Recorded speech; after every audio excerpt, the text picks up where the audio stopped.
हाँ जी, नमस्कार सभी को। मैं रामचंद्र आप सभी का स्वागत करता हूँ Cosmo Academy the path of success.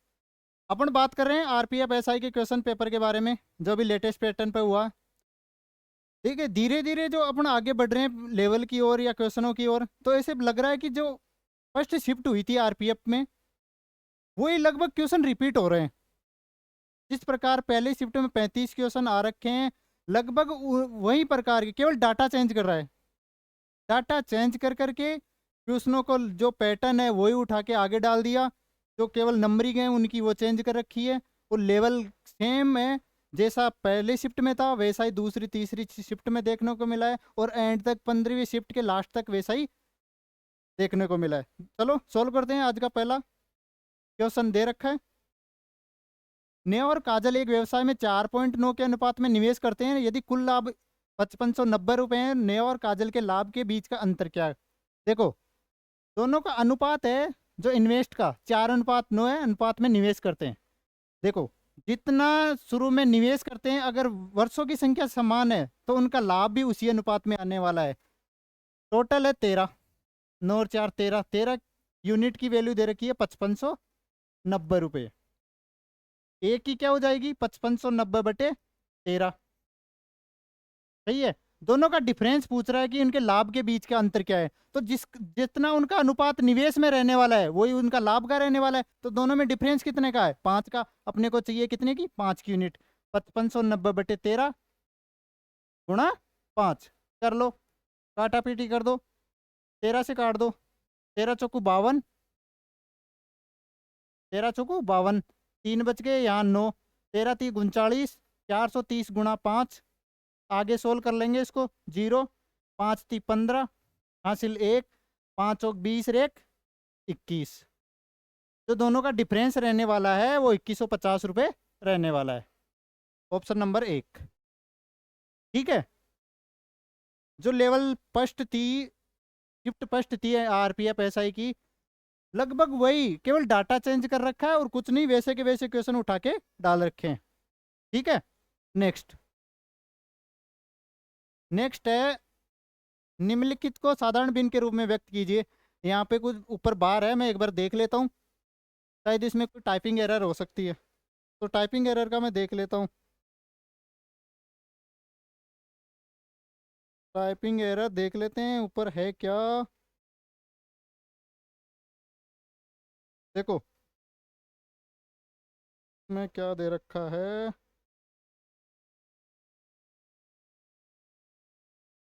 इसमें यहाँ पे बार है, 13 के ऊपर बार है और 32 के ऊपर बार है। ठीक है, बाकी अपने को इसको सोल्व करना है।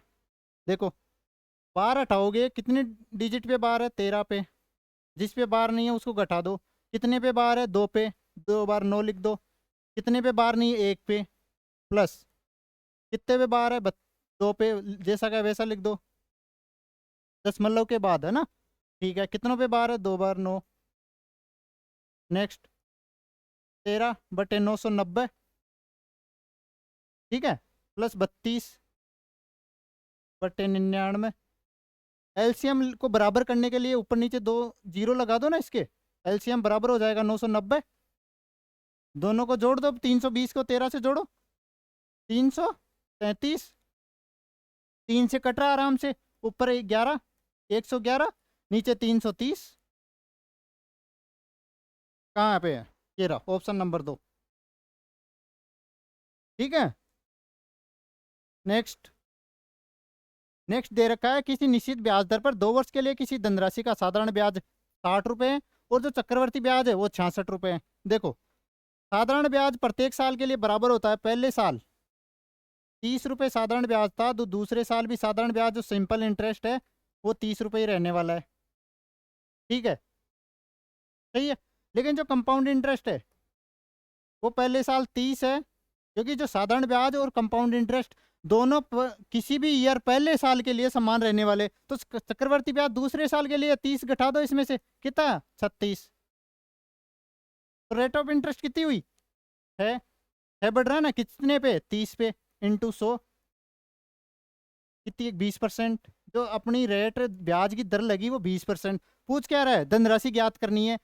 20% है रेट ऑफ इंटरेस्ट, साधारण ब्याज दे रखा है 30, अमाउंट ज्ञात करना है 30, 1 साल का या 2 साल का लिख लो आप बोलो कि नहीं हम तो 2 साल से करेंगे तो उस हिसाब से कर लो।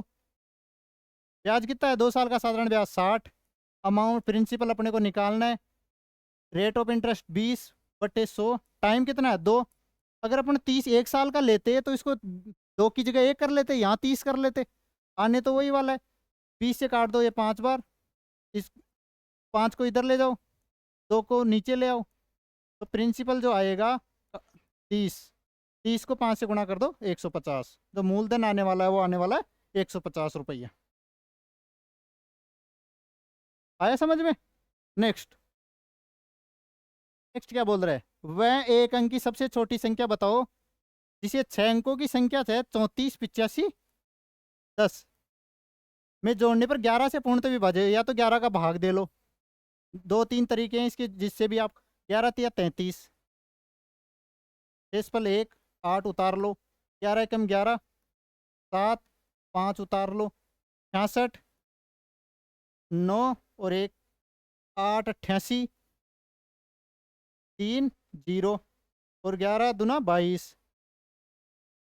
यहाँ बच रहा कितना है 8, शेषफल 8 आ रहा है यहाँ पे शेषफल, तो इसका रिमाइंडर है वो 8 आ रहा है।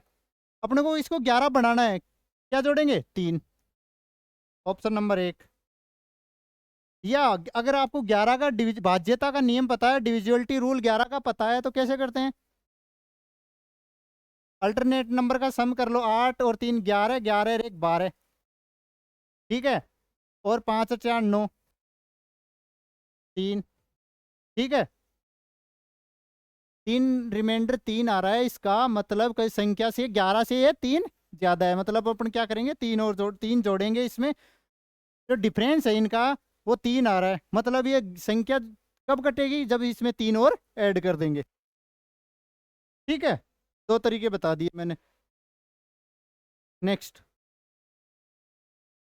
एक गांव की जनसंख्या दे रखी है 1,30,000, पहले वर्ष में जनसंख्या में 10% की वृद्धि हो रही है, दूसरे वर्ष में 30% की वृद्धि हो रही है, तो 2 वर्ष के बाद जनसंख्या पूछ रही है, 2 वर्ष के बाद अंत में जनसंख्या क्या हो जाएगी, लिख लो जैसा बोल रहा है 1,30,000, पहले 10% की वृद्धि हो रही है, 10% की फ्रैक्शन 1/10, 10% की वृद्धि कर दो 11/10, 30% की फ्रैक्शन क्या होती है 3/10, 30% की वृद्धि 13/10,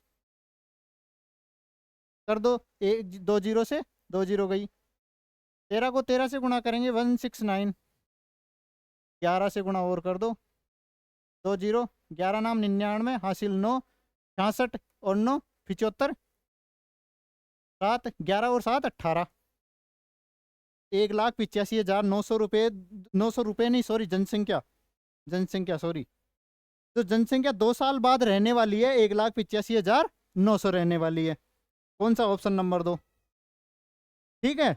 नेक्स्ट, सबसे बड़ी पिन पूछ रही है, इनमें से सबसे बड़ी क्या है, देखो मैंने कल भी बताया फिर बता रहा हूँ, फेंक के केवल 9 टुकड़े कर रहा है, ये 9 भाग कर रहा है, या कोई संख्या 6 है उसको केवल 9 भागों में डिवाइड कर रहा है, फिर 7 को 84 भागों में डिवाइड कर रहा है, कोई संख्या कितने भागों में डिवाइड हो रही है उसी हिसाब से अनुमान लगा सकते हैं, आराम से इसको देख के सोल्व कर सकते हैं, 7 84 भागों में तो ये संख्या, फिर नेक्स्ट देखो थर्ड जो पे है 48 79 भागों में, 79 भागों में बट रहा है, 48 55 भागों में। अब देखो आपको लग रहा होगा कि सबसे बड़ा कौन सा हो सकता है, ये तो नहीं हो सकता क्योंकि ये 7 संख्या है वो 84 भागों में, मतलब ये तो नहीं हो सकती, इससे तो बड़ी यही हो दो, ये 3 और इससे बड़ी हुई ना, फिर 48 है वो 79 में और 48 55 में, तो ये भी नहीं हो सकती क्योंकि इससे बड़ा तो यही है। ठीक है, अब इन दोनों में देखना, इन दोनों में कैसे देखेंगे, या तो गुणा करके देख लो, इसको एक काम कर लो, आप कर लो 6 से गुणा कर दो ऊपर नीचे, तो 36 और 9 54, 36 है कोई संख्या 36 है वो 54 भागों में डिवाइड हो रही है और ये 48 55 में, तो आपको क्या लग रहा है कि कौन सी बड़ी हो सकती है, ये वाली। अगर आप ऐसे अनुमान देख के अनुमान नहीं लगा सकते, दोनों को वज्र गुणा कर लो, क्रॉस मल्टीप्लाई कर लो, अपने पास बचा क्या, ये बच गया ना, दोनों को गुणा कर लो, 6 पंजे 30, 6 पंजे 30 और 3 33, इस इधर की तरह 9 8 72, और 9 चौक 36 और 7 43। तो इन दोनों में से बड़ा कौन सा है? ये वाला। ये तो छोटा हो गया। तो आया कौन सा? सबसे बड़ी भिन्न कौन सी है? 48/55, ऑप्शन नंबर 4। नेक्स्ट, आया समझ में? निम्नलिखित को साधारण भिन्न के रूप में व्यक्त कीजिए। इसमें फिर से मिस्टेक है, टाइपिंग एरर है, तो मैं देख लेता हूँ इसमें क्या टाइपिंग एरर हो सकती है। इसमें 14 के ऊपर बार है, 4 के ऊपर बार है, और इसमें 3 के ऊपर बार है। चलो देखो, 14 लिख लो। बार किस पे नहीं है उसको घटा दो। कितने पे बार है? 1, 9 लिख लो। जितने पे बार है उतना 9 लिख लो। किस पे नहीं है? एक पे नहीं है, एक संख्या पे नहीं है, उतना 0 लिख दो। प्लस 23 लिख दो। टोटल संख्या में से जिस पे बार नहीं है वो घटा दो। यहाँ पर भी यही कर रहा था। टोटल संख्या 14 थी, पॉइंट दशमलव के बाद टोटल संख्या 14 थी, उसमें से जिस पे बार नहीं है वो घटा दिया। यहाँ पर भी यही 23 में से जिस पे बार नहीं है वो घटा दिया। बट्टे कितने पे बार है? एक पे 1, 9 लिख दो। कितने पे नहीं है? 1, 0 लिख दो। ठीक है, आगे सोल्व कर लेंगे अपन इसको आराम से। 14 में से 1 गया तो 13/90। लास्ट में 2 तो बच ही रहा है ना, 2 तो चल ही रहा है। चलने दो, जैसा है वैसा चलने दो। Plus 21/90 plus 2। तो ये 2 तो पूरा पूरा है, इसको तो साथ में जैसा है वैसा ही चलने दो। इन दोनों को जोड़ लो, क्योंकि बेस दोनों का जो बेस है वो सेम है, 90 है। एलसीएम 90 आ रहा है। 13 और 21 कितने हो गए? 34। 13 और 21 34। आंसर क्या हो जाएगा? 2 सही 34। और काटो तो काट दो, नहीं जैसा है वैसा रख लो। 34/90 या 17/45 ऑप्शन के हिसाब से। 2 सही 34/90। अगर ऑप्शन 17/45 दे रखा था तो अपना उसको आगे और सोल्व कर सकते थे 2 से काट के। ठीक है, आया समझ में? यहाँ पर बार था, 4 पे और 3 पे बार है। नेक्स्ट, 8 संख्याओं का औसत दे रखा है, तो योग क्या हो गया इनका? 8 × 20। इनमें से 5 संख्याओं का औसत 12 है, 5 × 12। 3 संख्याओं का पूछ रहा है, तो टोटल में से 5 संख्याओं का घटा दो, 3 का भाग दे दो। औसत क्या होता है? राशि कुल संख्या बटे, सॉरी, कुल संख्याओं का योग बटे संख्या। योग कितना हो गया? 8 8 का मल्टीप्लाई 20 माइनस 5 का मल्टीप्लाई 12। टोटल कितनी संख्या है नीचे? 3। कोई भी एवरेज औसत क्या होता है? राशियों का योग का योग बटे उनकी संख्या टोटल। ठीक है, 8 को गुणा कर दो 160 माइनस 12 पंजे 60 बटे 3। आया कितना? 100/3। क्या लिख सकते हैं इसको? 33.33%। भाग दे लो, ए ऑप्शन नंबर 1। ठीक है, ये मैंने पहली जो शिफ्ट हुई थी उसी में भी ऐसे सेम टाइप के क्वेश्चन करा रखे हैं। और जो अगले वाले अपने को अगली शिफ्ट देखने को मिलेगी उसी में भी इसी प्रकार के क्वेश्चन आने वाले हैं। एक शिफ्ट रेलवे ने अच्छी तरीके से बना दी, बाकी केवल डाटा चेंज कर करके आगे उसको बढ़ाते गए। इसी प्रकार का क्वेश्चन अपन कर रखे हैं। 2 की पावर 0.83 बराबर एक्स दे रखा है, 2 की पावर 0.09 बराबर वाई दे रखा है, और एक इक्वेशन दे रखी है एक्स की पावर जेड बराबर वाई की पावर 5। जो ये वैल्यू है दोनों की, एक्स और वाई की, इसमें उठा के रख दो। तो एक्स की जगह क्या रखेंगे? 2 की पावर 0.3 की होल पावर जेड बराबर वाई की वैल्यू रख लो, 2 की पावर 0.09 की होल पावर 5 कर दो। 2 की पावर इसको अंदर गुणा कर दो, 0.83 गुणा जेड बराबर 2 की पावर, इसको अंदर गुणा करोगे 0.45। अब दोनों की जो बेस है वो सेम है, तो इनको घात जो इनकी पावर है वो बराबर कर दो। बेस सेम है तो पावर बराबर कर दो। तो 0.83 गुणा जेड बराबर 0.45। पॉइंट दोनों बराबर है, सेम, दोनों तरफ इक्वल है, काट दो। जेड की वैल्यू क्या हो जाएगी? 45/83 है क्या? कहाँ पे?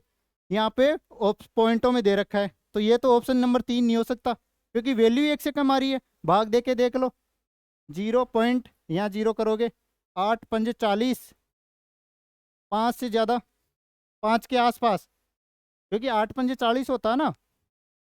8 इसको 5 से डिवाइड, 83 को 5 से गुणा करोगे कितना आ रहा है? 83 को 5 से गुणा करोगे तो 5 × 3 = 15, 8 पंजे 40, 1 × 43, 415। लगभग 5 के आस 0.5 के आसपास। कौन सा ऑप्शन है? Option number 4। ठीक है।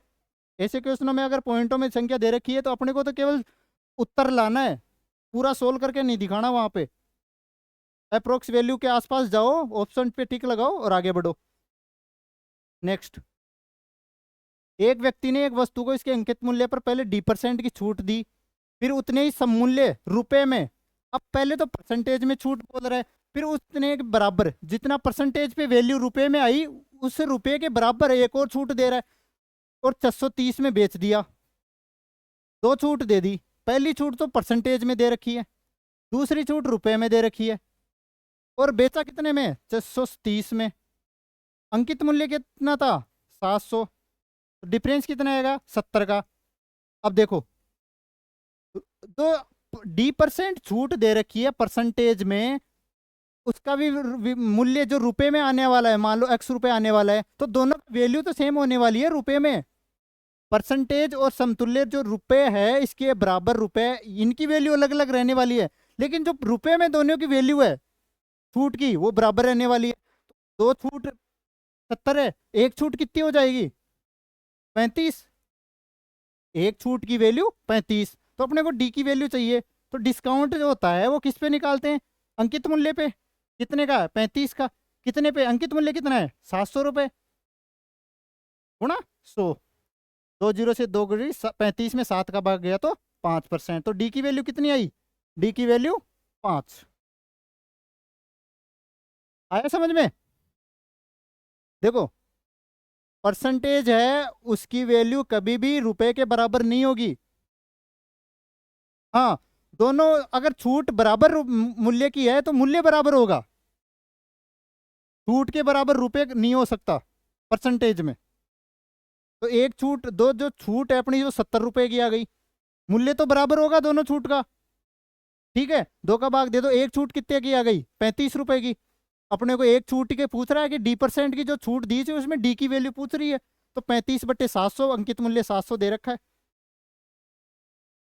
ठीक है। नेक्स्ट, 18 सेंटीमीटर व्यास वाले गोले का पृष्ठीय क्षेत्रफल। गोले का पृष्ठीय क्षेत्रफल क्या होता है? 4πr²। व्यास दे रखा है 18 सेंटीमीटर, तो इसका रेडियस हो जाएगी वो 9 सेंटीमीटर। बस अपने को रखना है 4π×r²। आर की वैल्यू 9 है, स्क्वायर 81, इसको गुणा कर दो 4 8 चौक 32, 424 पाई सेंटीमीटर स्क्वायर। ऑप्शन में मिस्टेक है। कैसे? यहाँ पाई नहीं लगा रखी, चारों में, चारों ऑप्शन में पाई मल्टीप्लाई में आएगा। ऑप्शन नंबर 1 इजी सा क्वेश्चन। केवल अपने को एरिया का पता होना चाहिए कि एरिया की वैल्यू क्या होती है।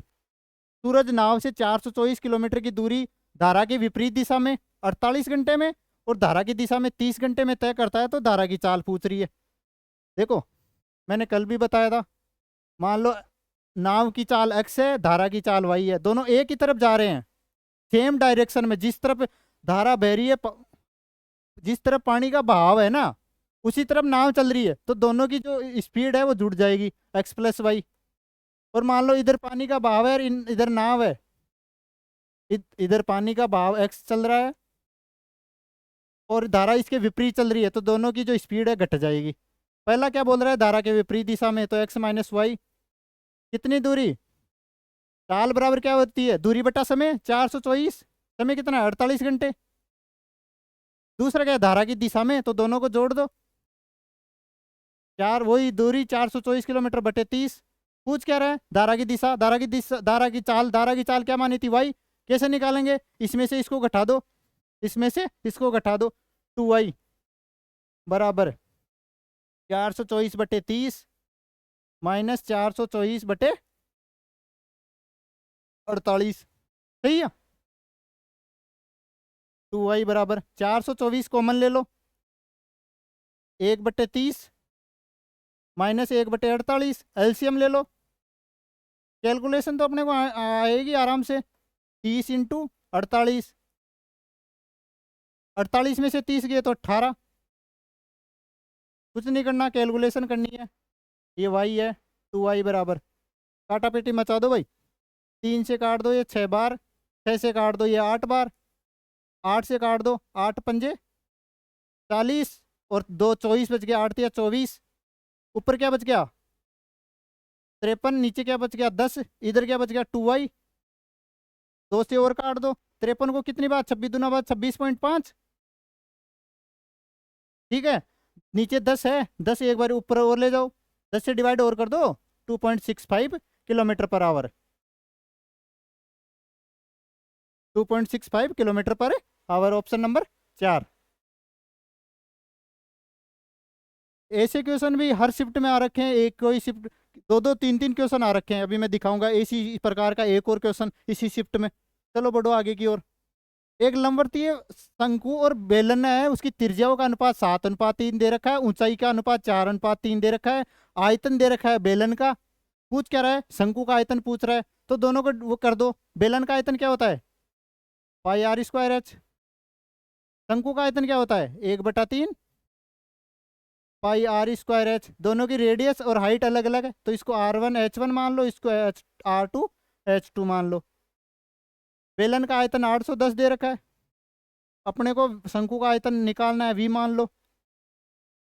ठीक है, अब देखो पाई से पाई कट गया, 3 नीचे ऊपर चला जाएगा, 3 × अपन ने क्या माना था, पहले बेलन माना था, बाद में शंकु माना था। तो बेलन और शंकु की त्रिज्याओं का अनुपात 7:3 है, 7/3 दे रखा है। रेडियस ऑफ शंकु, रेडियस ऑफ बेलन, ठीक है, इनकी दे रखी है 7/3। अपन ने मान रखा है उल्टा, तो उल्टा कर दो, 3/7 स्क्वायर कर दो, 9/49 गुणा हाइट दे रखी है h1 h2 4/3, उल्टा मान रखा है 3/4 कर दो, बराबर 810 बटे वॉल्यूम।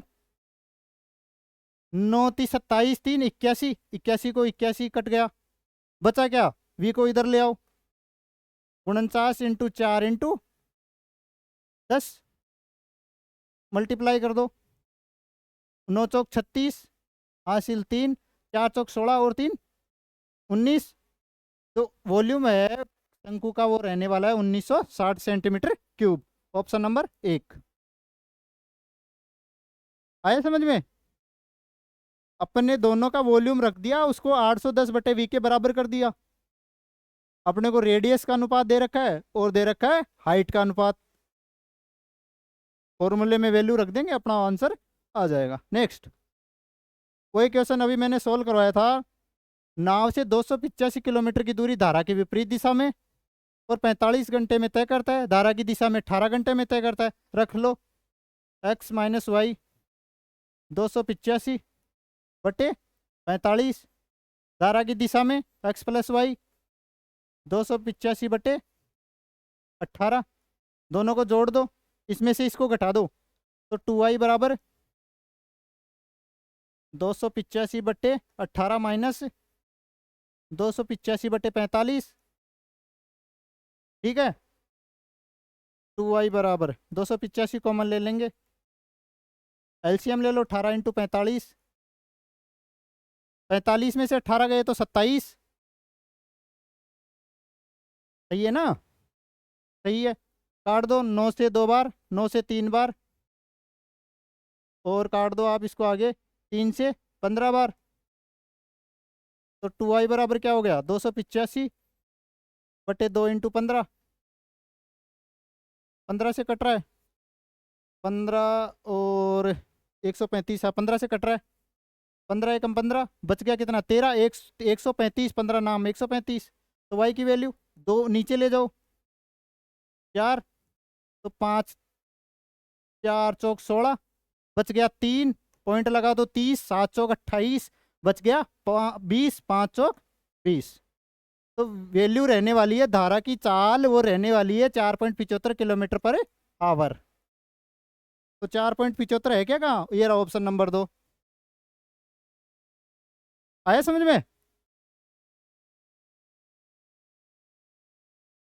सेम टाइम इसी प्रकार के क्वेश्चन, लेवल भी लगभग सेम है, केवल डाटा चेंज कर करके क्वेश्चन की कॉपी पेस्ट कर दी। नेक्स्ट, एक खोखला गोलाकार खोल है, उसका जो घनत्व वो दे रखा है 6 ग्राम पर सेंटीमीटर क्यूब, अब उसकी आंतरिक और बाहरी त्रिज्या दे रखी है, वजन पूछ रहा है। देखो कोई गोला है, आंतरिक त्रिज्या दे रखी है 2 सेंटीमीटर, बाहरी त्रिज्या दे रखी है 4 सेंटीमीटर। तो इसका आयतन कैसे निकालेंगे? आयतन बराबर क्या होता है, गोले का आयतन क्या होता है, गोले का आयतन कैसे निकालेंगे? 4/3 पाई, खोखला गोला है, खोखला गोला का बड़ी त्रिज्या माइनस छोटी त्रिज्या का क्यूब का डिफरेंस। गोले का आयतन क्या होता है? 4/3 पाई r क्यूब। खोखला गोला है तो बड़ी जो इसकी बाहरी त्रिज्या है उसमें से आंतरिक त्रिज्या को घटा दो क्यूब करके। 4/3 की वैल्यू अपने को 22/7 लेनी है। 4 का क्यूब कितना होता है? बड़ी वाली त्रिज्या, बाहरी त्रिज्या 64, 64 में से आंतरिक त्रिज्या का क्यूब घटा दो, 8 56, 8 7 56, आई कितनी? 22। ये कर लो, इसको मल्टीप्लाई कर लो, 22 को 8 से गुणा करो, 176 इंटू 4/3, ये इसका वॉल्यूम आ गया। अब देखो घनत्व दे रखा है, घनत्व बराबर क्या होता है? घनत्व घनत्व बराबर होता है द्रव्यमान बटे आयतन, आयतन, ये फॉर्मूला होता है घनत्व का। वजन पूछ रहा है मतलब द्रव्यमान पूछ रहा है, द्रव्यमान निकालने के लिए क्या करेंगे? द्रव्यमान निकालने के लिए क्या करेंगे? आयतन को इधर ले जाएंगे, घनत्व कितना दे रखा है? 6 ग्राम/सेंटीमीटर क्यूब। वॉल्यूम आ गया, कितना आ गया? ये अपन ने जो निकाला 176 गुणा 4/3। ये किस में आया? जब वॉल्यूम है अपना वो किस में आया? वो है सेंटीमीटर क्यूब में। तो सेंटीमीटर क्यूब, सेंटीमीटर क्यूब से सेंटीमीटर क्यूब कट गई। द्रव्यमान बराबर 3 से 2 बार काट दो, इसको गुणा कर दो, 176 को 4 से गुणा करो, 6 चौका 24, हासिल 2, 17 चौका 68, 68 70 इंटू 2, ये ग्राम में आ रहा है।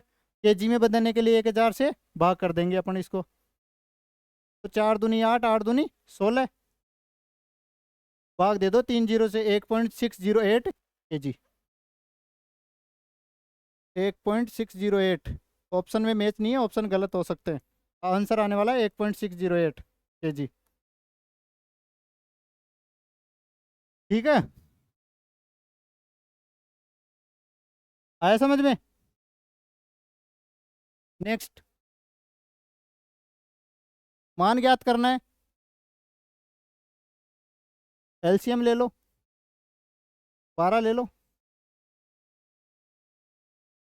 6 दूनी 12, 4 दूनी 8, 2 4 प्लस 6 दूनी 12, 3 दूनी 6 माइनस के 12,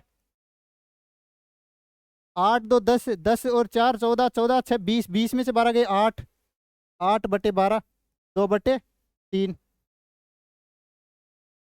2/3 कहीं नहीं है इसमें, ऑप्शन गलत है। ये टाइपिंग एरर हो सकती है या रेलवे की तरफ से एरर हो सकती है। ठीक है, अपन ने तो सोल्व किया है सीधा, जो आंसर रहने वाला है देखो दोबारा बता देता हूँ। एलसीएम ले लो, 12, 4 दूनी 8 और 6 दूनी 12 का 2, 12 का 4, 6 दूनी 12, 2 से मल्टीप्लाई करो, 3 दूनी 6 माइनस 12, तो 6 4 10 20, 20 में से 12 गए 8, नीचे 12 है, 2/3 सही है। अपना आंसर सही है, ऑप्शन गलत है। आए समझ में? नेक्स्ट, अतुल ने 173 कुर्सियां बेची और 173 तो बेची और 73 कुर्सियों के विक्रय मूल्य के बराबर लाभ प्राप्त हो रहा है। तो प्रॉफिट क्या क्या होता है? Selling price minus cost price. लिख लो 173 selling price minus cost price बराबर कितने के? 73 कुर्सियों के विक्रय मूल्य के बराबर। कर लो, इसको खोल दो, गुणा कर दो, अंदर 173 SP माइनस 73, 173 CP बराबर 73 SP। इस SP को इधर ले जाओ, 173 में से 73 गया तो 100 SP बराबर 73 CP। CP बटा SP कर लो, CP की वैल्यू कितनी है? 100 और SP की वैल्यू कितनी है? 73।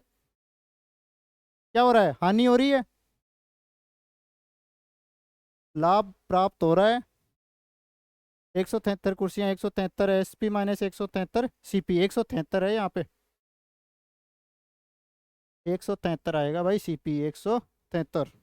अपनी हो गई कैलकुलेशन मिस्टेक इस बार, कर दो कर दो। तो SP कितना आया, SP आ गया 173 और CP कितना आ गया 100। लाभ कितने का हो गया 73 पे, 73 का लाभ किस पे 100 पे, गुणा 100। तो प्रॉफिट परसेंटेज कितना आ रहा है, प्रॉफिट परसेंटेज वो है 73%। ठीक है, ऑप्शन नंबर 3 आया समझ में। नेक्स्ट, नेक्स्ट पूछ रहा है प्रिया प्रिया और आयुषी ने मिलकर व्यवसाय में इतने रुपए लगा दिए, 45,400, और वर्ष के अंत में लाभ हो रहा है 7500 का, जिसमें से प्रिया का हिस्सा 18 है। प्रिया और आयुषी, प्रिया का हिस्सा कितना है 1800, तो इसका 75 में से 1800 गए तो आयुषी का हिस्सा आ जाएगा ना प्रॉफिट में 5700।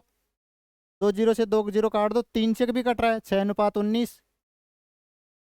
अभी आयुषी का निवेश पूछ रहा है, आयुषी ने कितना निवेश किया 19, टोटल कितना है 25, दोनों को जोड़ के कर कितने रहे हैं 45,600 का, कर दो 25 से काट दो, 25 से 2 जीरो काटेंगे तो 4 बार कटेगी ना, तो बच कितना गया 19 इंटू 456 इंटू 4, 19 से मल्टीप्लाई कर दो, 19 चौक 73, 19 की 114, 11 19 95 और 11 कितना होगा 106, हासिल 10, 19 चौक 76 और 10 86।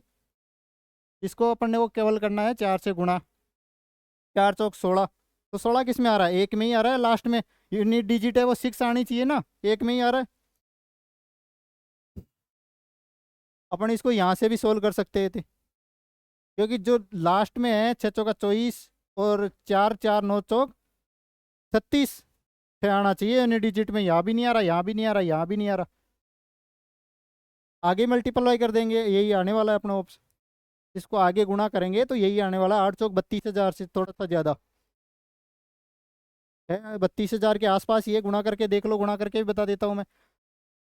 4 चौक 16 का 6, हासिल 1, 6 चौका 24 है 25, हासिल 2, 6 चौका 24 और कितनी थी हासिल 2, 24 और 2 26, हासिल 2, 8 चौक 32 33 34 656, 34 656। ठीक है, ऑप्शन से ही बता दिया मैंने। नेक्स्ट, किसी वस्तु को उसके मूल विक्रय मूल्य के 3/8 पर बेचने पर 19% की हानि होती है। मान लिया अपन ने जो सेलिंग प्राइस है एक्चुअल 8 का मल्टीप्लाई मान लिया, 8x कर लिया, अब क्या बोल रहा है कि विक्रय मूल्य के 3/8 पर बेच दिया, 8x का 3/8 कैसे करेंगे, 3x हो गया, इस पर बेच रहे हैं तो 19% की हानि हो रही है, मतलब जो कॉस्ट प्राइस रहने वाला है वो क्या रहने वाला है 3x का 19% की हानि, मतलब 81 इंटू 100, ये इसका कॉस्ट प्राइस रहने वाला है। अब बोल क्या रहा है, वास्तविक विक्रय मूल्य 8x था, 8x के 60% पर बेच रहे हैं, 8x के 60% पर बेच रहे हैं, 60% की वैल्यू 3/5 फ्रैक्शन में, तो कितना लाभ रहने वाला है इन दोनों में, रेशियो ले लो या वैसे कर लो, 3x/81 गुणा 100, रेशियो 8x इंटू 3/5, x से x काट दो, 3 से 3 कट गया, 5 को इधर ले आओ 500, 81 को इधर ले जाओ, गुणा कर दो 8 और 8 × 64, 500 रेशियो 648, 5 का भाग दे दो 100 रेशियो 12 पंजे 60 और 9 पंजे 45, बच गया कितना 3 30, 30 में 5 का भाग दे दे 6, जो प्रॉफिट हो रहा है कितने का आ रहा है 29.6 का, 29.6%, ऑप्शन नंबर 1। ठीक है, कैसे, जैसे बोल रहा है कि उसके मूल विक्रय मूल्य के 3/8 पर बेच रहे हैं तो 19% की हानि हो रही है, मूल विक्रय मूल्य फ्रैक्शन को अपन एक सिंगल वैल्यू में लाने के लिए 8 का मल्टीपल ही मान लिया, खुद 8 ही मान लिया, 8x मान लिया, अब 8x का 3/8 कितना होगा, 8x का 3/8 होगा, 8 से 8 गया 3x, 3x में बेच रहे हैं तो 19% की हानि हो रही है, तो मतलब कॉस्ट प्राइस क्या आ रहा है 19% की हानि हो रही है, मतलब वैल्यू कितने की है, 81 की। अपने को चाहिए 100 की वैल्यू, तो ये कॉस्ट प्राइस होगी। फिर बोल रहा क्या है, 8x में बेच रहे हैं अगर वास्तविक विक्रय मूल्य के 60% पर। माना कितने था, माना था 8x माना था अपन ने। इसके 60% क्या हो गया, 60% का फ्रैक्शन 3/5 होता है। इस पर बेच रहे हैं तो अपने को क्या लाभ हो रहा है, यही निकालना है। तो लाभ कैसे निकालते हैं, सेलिंग प्राइस और कॉस्ट, जो सेलिंग प्राइस कॉस्ट प्राइस का रेशियो पे ही तो निकालते हैं। प्रॉफिट होता क्या, इतने प्रॉफिट परसेंटेज होता क्या है, selling price minus cost price बटे सेलिंग प्राइस इंटू 100। यही तो निकाला है। आप ऐसे सीधे नहीं समझ पा रहे हो तो इसमें से ये घटा के इस फॉर्मूले में रख दो, S P minus C P बटे S P minus C P. ये सी पी नहीं, ये एस पी नहीं सी पी है, बोलने में लिखने में डिफरेंस हो रहा है।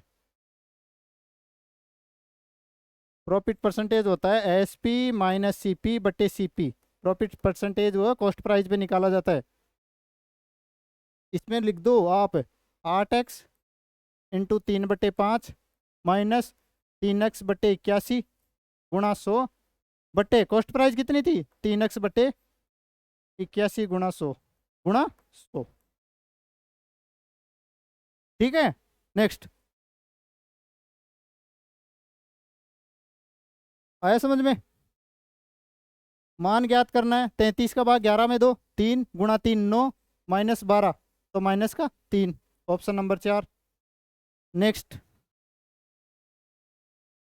2,000 रुपये पर 4.25% की वार्षिक ब्याज दर पर 14 फरवरी 2023 से 28 अप्रैल 2023 की अवधि के लिए साधारण ब्याज पूछ रहा है। केवल अपने को टाइम में डिफरेंस दे दिया।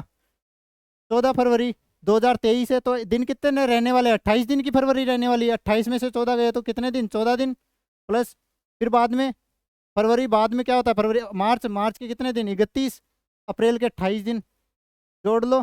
14 31 कितने हो गए, ये हो गए 4 45 और 45 और 28 कितने हो गए, 73 दिन।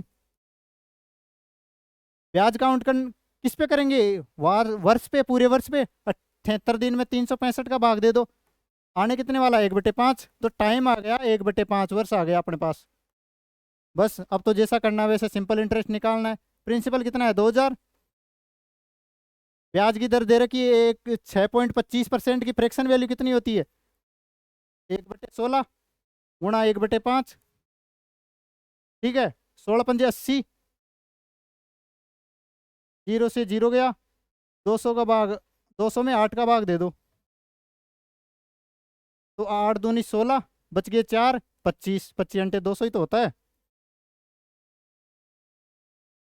जो अपने पास साधारण ब्याज रहने वाला है वो 25। केवल अपने को टाइम देखना है कि टाइम कितना लगा है, उसमें कितने दिनों का टाइम पूछ रहा है। तो अपन ने काउंट कर लिया, 2023 में फरवरी 28 दिन की रहने वाली है, उसमें से 14 फरवरी से ही तो पूछ रहा है, 14 फरवरी 2023 से 28 अप्रैल 2023 तक। देख लो आराम से। ठीक है, टोटल वर्ष 365 दिन का साधारण वर्ष है। एक वर्ष के पहले 3 महीनों में प्रांजल की औसत कमाई 19,008 दे रखी है, 19,008। देखो 3 महीनों में, जनवरी फरवरी अप्रैल, जनवरी फरवरी मार्च, 3 गुणा 19,008 कर दो, 8 तिया 24, 0 19 57। अप्रैल, अप्रैल में क्या दे रखी है, अप्रैल में उसकी कमाई है वो 3 महीनों की औसत कमाई 19,008 से 50% ज्यादा है। फ्रैक्शन वैल्यू 50%, मतलब 50% ज्यादा है। कोई वैल्यू 100 थी, 50% ज्यादा होगा मतलब 150। इसकी फ्रैक्शन वैल्यू क्या हो गई, 3/2। कर लो, गुणा कर दो, काटा पीटी कर दो यहाँ से, 9 दूनी 18 और 5 दूनी 10, 9504 इंटू 3, 3 से गुणा कर दो तो 4 ती 12, 5 ती 15, 80 लेख 9 ती 27 रेख 28, 4 ती 12, 12 का 12 लिख दो, 5 ती 15 का 5, 80 लेख 9 ती 27 रेख 28। ये अप्रैल की इसकी कमाई रहने वाली है, एक 3 महीनों की रहने वाली है। दे रखा क्या है, यदि पूरे वर्ष की औसत कमाई भी दे रखी है 99,708 पूरे वर्ष की, जनवरी से लेकर दिसंबर तक। इसको 12 से गुणा कर दो, 12 × 96, 12 41, 12 7 84 का 4, हासिल 8, 12 नाम 108, 116, हासिल 11, 12 नाम 108, कितना हो गया 119। पूछ क्या रहा है, पूछ रहा है मई से दिसंबर। ये ऐसा क्वेश्चन है, एक हर शिफ्ट में दो दो क्वेश्चन पूछ रखे हैं, हर शिफ्ट में। पहली शिफ्ट आई थी आरपीएफ एसआई की, उसमें भी दो क्वेश्चन दे रखे हैं, इसी शिफ्ट में भी दो क्वेश्चन, हर शिफ्ट में दो दो क्वेश्चन, केवल डाटा चेंज कर रखा है। तो टोटल कमाई कितनी होगी उसकी, 11,96,496। इसमें से इन दोनों को घटा दो, जोड़ के घटा दो इन दोनों को। 24 12 36, 5 और 8 7 15, हासिल 1, 5 और 2 7 1 8 कर दो। 6 में से 6 गया 0, 9 में से 3 गया 6, 14 में से 5 गया 9, 5 में से 5 गया 0, 9 में से 8 गया 1 और 11 के 11। इसमें भाग दे दो, कितना 8 महीने। क्यों, क्योंकि मई से दिसंबर कितने महीने होते हैं, 8 महीने। और एवरेज पूछ रहा है, एवरेज मासिक कमाई पूछ रही है, भाग दे दो 8 का। तो 8 एकम 8, बच गए कितने 31, 8 तिया 24, 24 70, 8 वंटे 64, 64 6 69, फिर 8 वंटे 64, 56, 8 7 56, 1,38,870 है क्या, कहाँ पे ये रहा ऑप्शन नंबर 4। आया समझ में। नेक्स्ट, 70 रुपए पर केजी कीमत वाले कितने किग्रा चावल को 90 रुपए प्रति केजी कीमत वाले 63 केजी चावल के साथ मिलाया जाना चाहिए, ताकि मिश्रण को अगर इस रुपए पे बेचे तो 15% का लाभ हो। एलिगेशन से बता देता हूँ,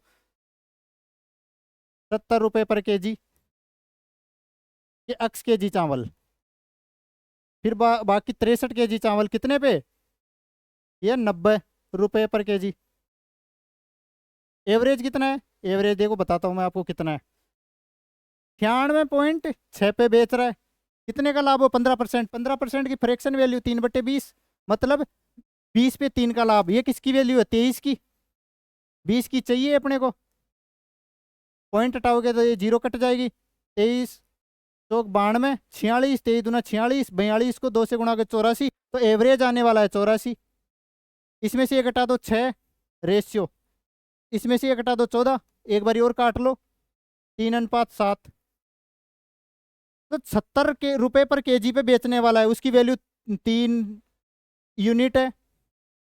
और 90 रुपए पर केजी पे बेचने वाला है, उसकी वैल्यू है 7 यूनिट।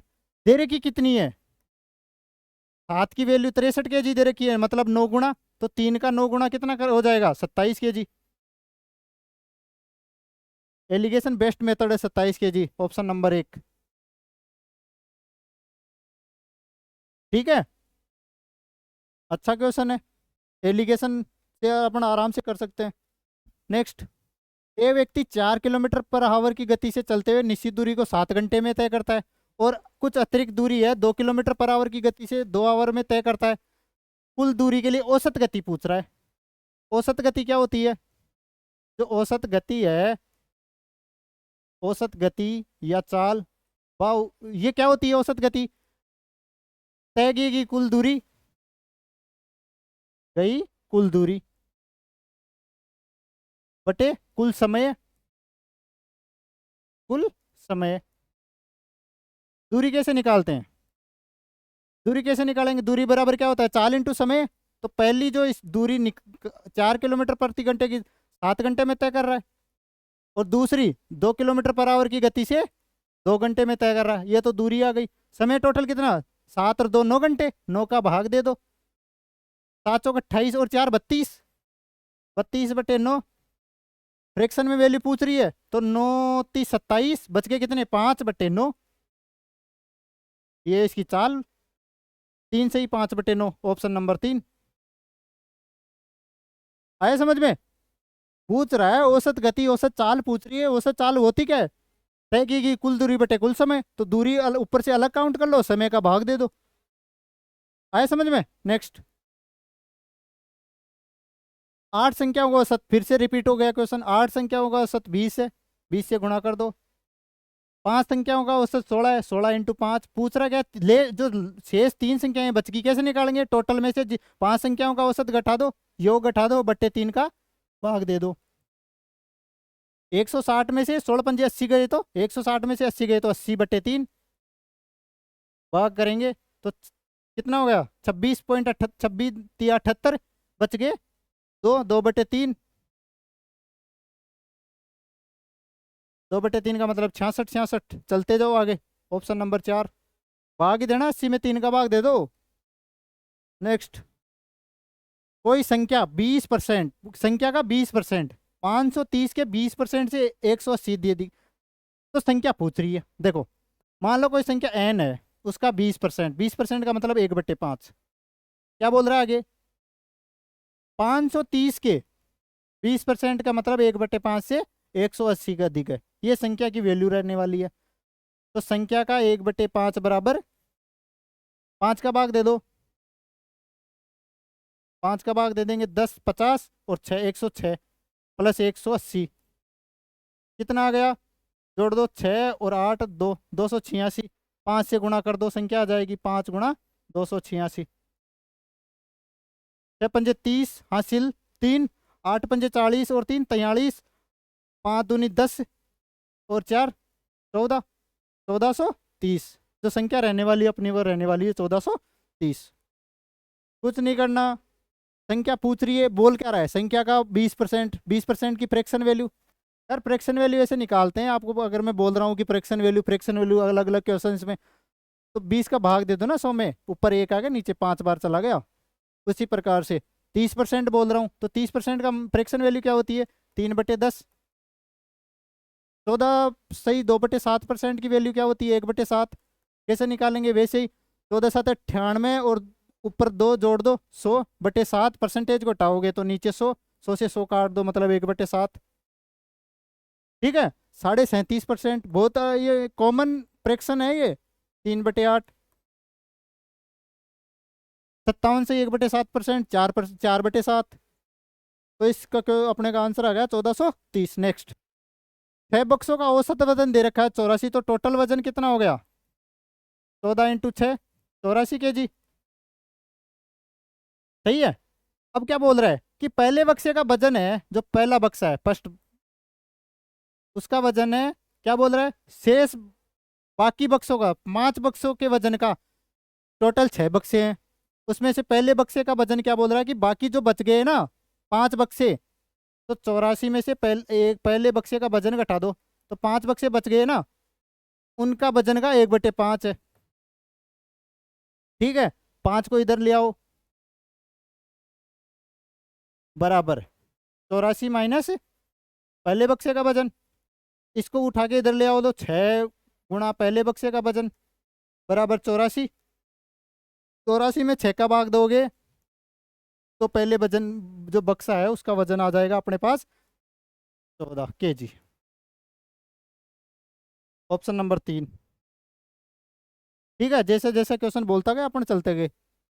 नेक्स्ट, कर लो कैलकुलेशन। क्या कि पूछ क्या रहा है? 81/3, 81 में 3 का भाग दो 27 गुणा 40 में 8 का भाग देंगे 5 प्लस 34 में 2 का भाग दो 17 इंटू 9 में से 7 गए तो 2, 17 दूना 34, 34 और 5 39, 27 इंटू 39। आने क्या वाला देखो, ऑप्शन से बताता हूँ। यूनिट डिजिट करो, 9 7 63, तो 3 आएगा डिजिट में। जो डिजिट रहने वाली है अपनी यूनिट डिजिट, वो क्या रहने वाली? 3, 9 7 63 ही तो होता है। काट दो सारे।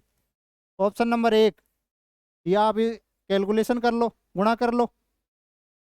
ठीक है, केवल एक ही ऑप्शन में दे रखा है डिजिट 3, ये यूनिट डिजिट है, पहले ऑप्शन में दे रखा है, उसके अलावा किसी में नहीं दे रखा। अपने को टाइम वेस्ट करना नहीं है एग्जाम पे, मोड पे।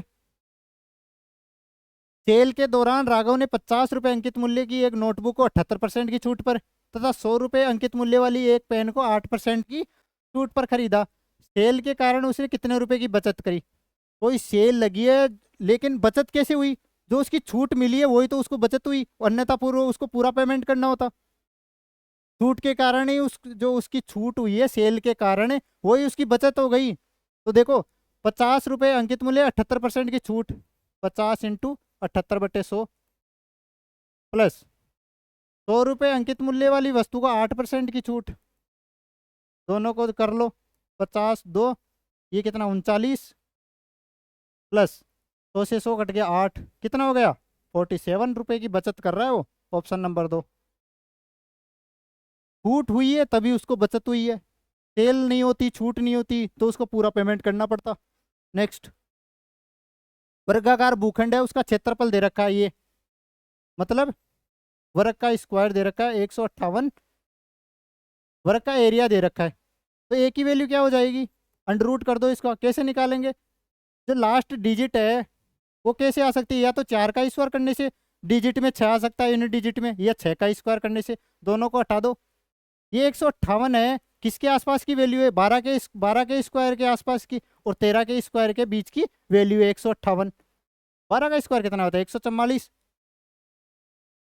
किसी भी संख्या का वर्गमूल, अगर कोई संख्या स्क्वायर है, वर्ग है, तो उसका वर्गमूल कैसे निकालेंगे, किसी संख्या का वर्ग कैसे निकालेंगे। ये कोई सिंगल अप्रोच होती है, इनका ट्रिक बेस पे होती है, तो मैं बताऊंगा किसी एक सिंगल वीडियो में अपने इसी प्रकार से, केवल इसी पे बेस पे वीडियो बनाऊंगा मैं, कि वर्ग कैसे निकाले, वर्गमूल कैसे निकाले, घन कैसे निकाले, घनमूल कैसे निकाले। अभी तो इसकी शॉर्ट ट्रिक जो मैं बता रहा हूँ वो देख लो। अगर आपको ये नहीं आ रही कैसे करते हैं, तो आपको वे ऑप्शन देख के चेक करना पड़ेगा। 118 को 118 से गुणा करना, ये 126 को 126 से गुणा करके देखना पड़ेगा, ऑप्शन उठा उठा के देखने पड़ेंगे। ठीक है, अब देखो 158 इसके बीच की वैल्यू 12 का स्क्वायर और 13 के स्क्वायर के बीच की वैल्यू है। 12 का स्क्वायर 144, 13 का 169, तो दोनों में से छोटी वैल्यू को उठा लो, 12 को रख दो दोनों तरफ, रख दिया। अब देखो इन दोनों को गुणा करो, 12 को और 13 को, 156। जो संख्या 158 है वो 156 से बड़ी संख्या है। अपन ने दोनों को गुणा कर दिया, 12 और 13 को, 156। वो संख्या 158 से छोटी ये वाली संख्या है, और 158 इससे बड़ी है, तो बड़ी वाली वैल्यू ले लो, 126, ऑप्शन नंबर 2। वैसे देखो 0, 1, 5 और 6 ये 4 डिजिट है, 1 से 9 में से, इनका कुछ भी करो आप, घात कितनी भी करो, 0 से लेके इनफाइन अनंत तक, तो इनका सिंगल डिजिट है, यूनिट डिजिट है, वो 1 का 1, 0 का 0, 1 का 1, 5 का 5, 6 का 6। 5 की कितनी भी आप पावर कर लो इनफाइनाइट तक है, 5 की मान लो, आप ऐसे सोच रहे होंगे सर इतनी पावर लगाऊं मैं, कुछ भी कर लो, यूनिट डिजिट है ना इसका, वो 5 ही आने वाला है। 6 की इसी प्रकार, 6 की कुछ भी कर लो, 6 की घात 2 कर लो, 3 कर लो, 4 कर लो, 5 कर लो, जो इसका यूनिट डिजिट आने वाला है 6 का 6 ही आने वाला है। इसी प्रकार 1 का और 0 का, ये चारों पे सेम होती है, इनको किसी भी घात से, इनकी घात कुछ भी करो, जो इनकी यूनिट डिजिट 0 की 0, 1 की 1, 5 की 5 और 6 की 6 रहने वाली है। तो यूनिट डिजिट कहाँ है यहाँ पे, 6 है ना, तो इसकी क्योंकि अपन वर्गमूल कर रहे हैं, पावर नहीं कर रहे, घात नहीं कर रहे, वर्गमूल कर रहे हैं। कंफ्यूज मत हो जाना, ये चीज अलग है, किसी भी संख्या की पावर करना अलग चीज है, और वर्गमूल या घनमूल करना अलग चीज होता है। ठीक है, इसका आंसर रहने वाला है 126। नेक्स्ट, सुनैना और रीमा के व्यवसाय में 3:8 के अनुपात में निवेश करते हैं, कुल लाभ इतना है 3927। सुनैना और रीमा को प्राप्त लाभों में अंतर पूछना है। अंतर कितने, टोटल कितनी है 11, 3927 बटे 11। ठीक है, डिफरेंस पूछ रहा है, 5 से गुणा कर दो, 11 तिया 33, 6 बच गए, गिर 5 55, 7 बच गए, गिर 7 77, इंटू 5 से गुणा कर दो, तो आने वाला क्या है 7 पंजे 35, हासिल 3, 55 25 और 3 28, हासिल 2, 5 ती 15 और 2 17, 1785, ऑप्शन नंबर 3। ठीक है, अभी पहले रिपीट हो गया क्वेश्चन, केवल डाटा चेंज कर दिया। कर लो कैलकुलेशन कर लो, 14 में 7 का भाग 2 गुणा, ये कितना हो गया 14 प्लस 7 इंटू 5 में से 3 गया तो 2, 7 दूनी 14, 14 और 14 28, 28 को 2 से गुणा कर दो, 2 56। कितना इजी क्वेश्चन है, 2 2 3 3 क्वेश्चन पूछ रखे हैं एक ही शब्द में। नेक्स्ट, ए व्यक्ति एक व्यू पॉइंट तक पैदल जाता है, मान लो कोई 2 पॉइंट है ए और बी। अब क्या बोल रहा है कि यहाँ से यहाँ तक तो पैदल जा रहा है, और फिर यहाँ से यहाँ तक वापस कार से आ रहा है, तो टोटल कितना टाइम लग रहा है, बनाए रख लौटता है, तो इस प्रकार उसे 3 घंटा, तो टोटल टाइम है 3 घंटा और 30 मिनट लगता है। ठीक है, वैसे कितना हो गया, 3 घंटे का मतलब 180 और 30 210 मिनट। मिनट में रख लेते हैं यार, इसको आसानी होगी। देखो इस प्रकार के क्वेश्चनों में अब क्या बोल रहा है, दोनों तरफ कार से यात्रा कर रहे हैं तो इसको 3 घंटे कम लगते हैं, मतलब दोनों तरफ ए से बी जा रहा है और बी से ए आ रहा है, और कार से यात्रा कर रहा है दोनों तरफ, जाने में भी आने में भी कार से ही आ रहा जा रहा है, तो 3 घंटे कम लगते हैं। तो 3 घंटे कम लगते हैं, टोटल कितने थे, 3 घंटे 30 मिनट, 3 घंटे कम लग रहे हैं, तो दोनों तरफ लग कितना रहा है टोटल टाइम, केवल 30 मिनट का। और एक तरफ अगर एक तरफ जा रहा है, दोनों तरफ सेम डिस्टेंट है ना, दोनों तरफ कार से जा रहा है, सेम लंबाई है, इधर भी दूरी डी है, जाने में भी डी दूरी है, आने में भी डी दूरी है, दोनों तरफ 30 मिनट लग रहे हैं। अगर मान लो एक तरफ जाना होता तो कार से केवल जाना ही होता तो लगता कितना, 15 मिनट। दोनों तरफ कार से जा रहा है, 30 मिनट लग रहे हैं, एक साइड कितने लगेंगे उसको, 15 मिनट। ऐसे नहीं मानना कि वो आगे बी पॉइंट पे जाके चाय पानी पीने लग गया, नहीं, ऐसा कुछ नहीं है सवाल में, केवल जा रहा है वापस आ रहा है, तो 30 मिनट लग रहे हैं, एक साइड कितने, 15 मिनट। तो इस जो पहला दे रखा था, पहली लाइन दे रखी है उसमें दो, एक तरफ पैदल जा रहा था, दूसरी तरफ कार से आ रहा था, तो इसमें एक तरफ का घटा देंगे ना, टोटल में से 15 मिनट घटा दो, कितनी होगी, 195 मिनट। तो मतलब एक तरफ पैदल यात्रा कर रहा है, एक तरफ एक से बी की ओर जा रहा है, तो टोटल 195 मिनट लग रहे हैं।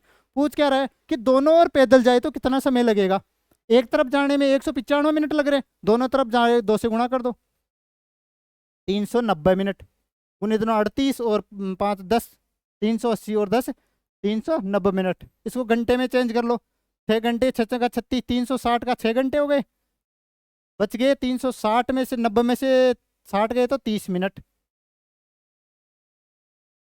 6 घंटे 30 मिनट है क्या कहीं, 6 घंटे 30 मिनट कहीं नहीं है, ऑप्शन एरर है रेलवे की तरफ से, आने वाला है 6 घंटे 30 मिनट। दोबारा समझा देता हूँ, एक तरफ पैदल जा रहा है, फिर वापस कार से आ रहा है, और रुकना कहीं नहीं है, वो क्वेश्चन में कहीं नहीं बोल रहा है कि अगला जाके रुक रहा है, केवल जा रहा है और वापस आ रहा है, टोटल लग रहा है 3 घंटे 30 मिनट, मतलब 210 मिनट। अब फिर अगला बोल रहा है कि अगर वो दोनों तरफ कार से आए जाए, कार से ही जाए, कार से ही आए, तो 3 घंटे कम, मतलब 30 मिनट लग रहे हैं, एक तरफ का मतलब 15 मिनट हो गए, दोनों में से 15 मिनट घटा दो, 195 मिनट पैदल जाने में लगते हैं, किसी भी साइड जा लो, तो दोनों तरफ अगर वो पैदल जाए तो टोटल कितना समय लगेगा, 3 घंटे 6 घंटे 30 मिनट। नेक्स्ट, एक कोई तालिका दे रखी है, उसमें वर्ष दे रखे हैं 92 93 94 95 96, 5 साल का डाटा दे रखा है, ठीक है। इधर बैंक दे रहेंगे PQRS। पूछ क्या रहा है कि 1994 से 95 तक सभी बैंकों को मिलाकर ऋण संवितरित में कितने प्रतिशत की वृद्धि हुई, 94 और 95, 94 में कितने थे टोटल 120, 95 में 126, कितने की वृद्धि होगी, 6 की, कितने पे 120 पे, गुणा 100, काट दो 20 से, काट दो ये 6 बारी, 20 से काट दो ये 5 बारी, 6 से 6 गया, 5% की वृद्धि। बहुत इजी क्वेश्चन है ये तो, केवल लग ही रहा है देखने में कि ये क्या छाप दिया, ठीक है। नेक्स्ट, चलो हो गए अपने क्वेश्चन 35 के 35। ये थी RPF SI की सेकंड शिफ्ट, क्वेश्चन वही है, केवल डाटा चेंज कर रखा है, जो शिफ्ट फर्स्ट हुई थी उसमें पे एक अच्छा सा पेपर बना के डाल दिया, नेक्स्ट शिफ्टों में कुछ नहीं करा, डाटा उठा उठा के बदल दिए, और कुछ सेम जैसा पैटर्न था वैसा का वैसा डाल रखा है। तो इसी प्रकार से अपने आगे आने वाले जो पेपर होंगे NTPC ग्रुप डी का, ऐसे ही क्वेश्चन देखने को मिलने वाले अपने को, ठीक है। आज के लिए इतना ही, धन्यवाद, मिलते हैं अगली वीडियो में, और वीडियो अच्छा लगा हो तो शेयर कर देना, लाइक भी कर देना, ठीक है। चलो रखते हैं, आज के लिए इतना ही, धन्यवाद।